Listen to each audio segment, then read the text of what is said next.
இன்னைக்கு நம்ம இந்தியாவிலே மோஸ்ட் ஹாண்டட் பிளேஸான பங்கார் ஃபோர்ட்டை பற்றி தான் பார்க்க போகிறோம். இந்த பங்கார் ஃபோர்ட் 16th செஞ்சுரியில் ராஜஸ்தான் ஸ்டேட்டில் கட்டப்பட்டுச்சு.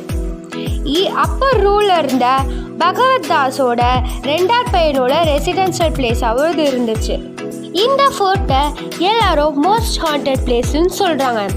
நீங்கள் யார்கிட்டயா போயிட்டு இந்த ஃபோர்ட்டில் நம்ம ராத்திரி தங்கலாமான்னு கேட்டிங்கன்னா வாய்ப்பே இல்லை. ஏன்னா அங்கே ரொம்ப ஸ்ட்ரிக்டாக ரூல்ஸ் போட்டிருக்காங்க. 6 மணிக்கு மேலே அங்கே யாரும் வரவும் கூடாது, தங்கவும் கூடாதுன்னு. அப்படியே அவங்க அவ்வளோ ஸ்ட்ரிக்டான ரூல்ஸ் போட்டிருக்காங்கன்னா ஏன்னா அங்கே 6 மணிக்கு மேலே ரொம்ப க்ரீப்பியான விஷயங்களும் மிஸ்டீரியஸான திங்ஸும் நடக்குதாம். அதுவும் இல்லாமல் அங்கே நிறைய பேரநார்மல் ஆக்டிவிட்டிஸும் நடக்குதாம். அதுவும் இல்லாமல் இந்த ஃபுட் தங்கிறதுக்கும் சேஃப்டி இல்லை. உங்களுக்கு இந்த பங்காரா ஃபுட்டை போய் பார்க்கணும்னு நினச்சிங்கன்னா பெஸ்ட்டு டைம் எப்போனா அக்டோபர்லேருந்து மார்ச் வரைக்கும்